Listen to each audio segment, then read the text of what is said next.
जय श्री कृष्णा दोस्तों। आप सभी का दिन शुभ और मंगलमय हो। एकादशी तिथि भगवान श्री हरि को समर्पित मानी गई है। इस दिन माता लक्ष्मी और भगवान श्री हरि की पूजा करके उपवास रखा जाता है। हिंदू पंचांग के अनुसार विशाख मास के शुक्ल पक्ष की एकादशी को मोहिनी एकादशी का व्रत रखा जाता है। पौराणिक कथा के अनुसार जब देवताओं और असुरों के बीच समुद्र मंथन के दौरान अमृत प्राप्त करने के लिए युद्ध चल रहा था, तब असुरों ने अमृत कलश छीन लिया। तब देवताओं को बचाने के लिए भगवान श्री विष्णु ने मोहिनी का रूप धारण किया और अपने मन मोहक सौंदर्य से असुरों को मोहित करके उन्हें अमृत पिलाने से रोक दिया, और तब देवताओं ने अमृत का पान किया और देवताओं को अमृत की प्राप्ति हुई और वे विजयी हुए। इसलिए मोहिनी एकादशी को मोहभंजन एकादशी भी कहते हैं। इस दिन मनुष्य अपने अंदर के विकारों, दोषों जैसे मोह, लोभ, क्रोध और ईर्ष्या पर विजय प्राप्त करने का संकल्प लेता है। साथ ही भगवान विष्णु की कृपा से मोक्ष प्राप्ति की कामना भी करता है। धार्मिक मान्यताओं के अनुसार मोहिनी एकादशी का व्रत रखने वाले भक्त सांसारिक सुखों को भोगकर अंत में मोक्ष की प्राप्ति करता है। इस व्रत के पुण्य प्रताप से व्यक्ति सभी पापों से मुक्त हो जाता है। आपको बताते हैं, साल 2024 में मोहिनी एकादशी का व्रत कब रखा जाएगा, व्रत का पारण कब किया जाएगा और एकादशी और द्वादशी तिथि कब से कब तक रहेगी।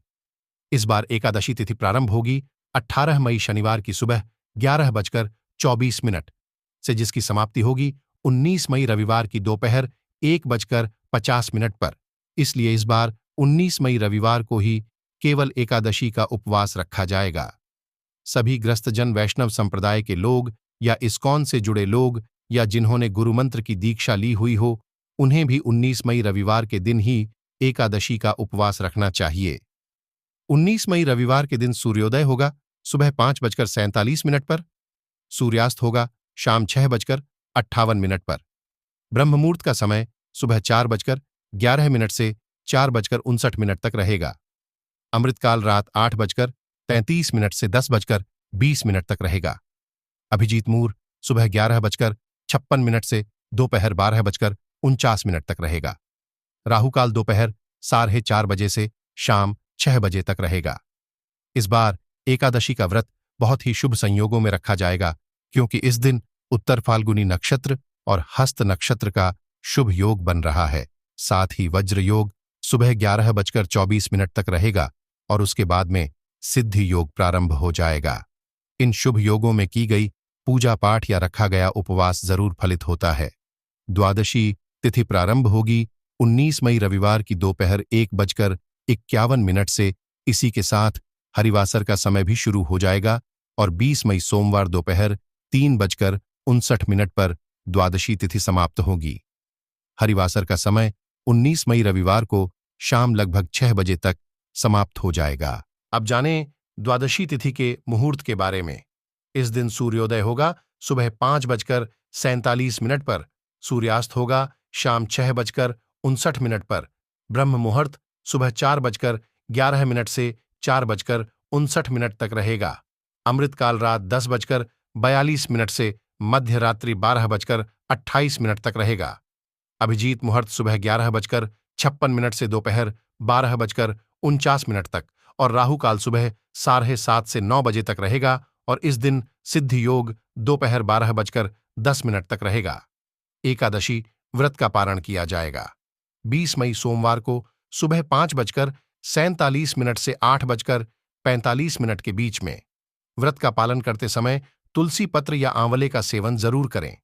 यदि आपका सोमवार का उपवास भी है तो आप सुबह की पूजा करने के बाद केवल तुलसी पत्र या आंवले का सेवन करके उपवास खोल सकते हैं, यानी व्रत का पालन कर सकते हैं। और इसके अलावा यदि कोई उपवास नहीं है तो आपको चावल का सेवन द्वादशी को अवश्य करना चाहिए।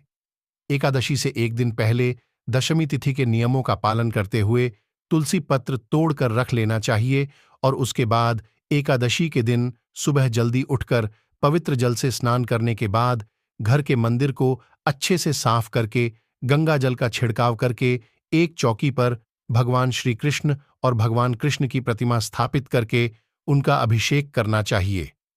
पीले पुष्पों से श्रृंगार करके भगवान को चंदन का तिलक लगाएं, धूप दीप जलाएं, हरे कृष्ण महामंत्र का जाप करें।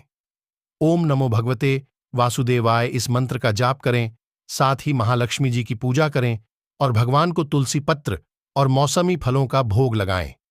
इस दिन भगवान की पूजा में अक्षत का प्रयोग नहीं किया जाता है और न ही एकादशी के दिन भक्तों को चावल या चावल से बनी चीजों का सेवन करना चाहिए। दिन भर उपवास रखें। शाम को एक बार फिर से पूजा करें। यदि बहुत अधिक आवश्यकता हो तो शाम को आप फलों का या फिर ड्राई फ्रूट्स का सेवन कर सकते हैं। अगले दिन शुभ मुहूर्त में व्रत का पारण करना चाहिए। अगर समर्थ हो तो गरीबों को भोजन कराएं और दान दक्षिणा दें। यदि ऐसी सामर्थ्य न हो तो आप कच्चे अनाज का दान भी इस दिन कर सकते हैं। इस हल्दी का दान जरूर करें। ऐसा करने से भगवान श्री हरि अत्यंत प्रसन्न होते हैं।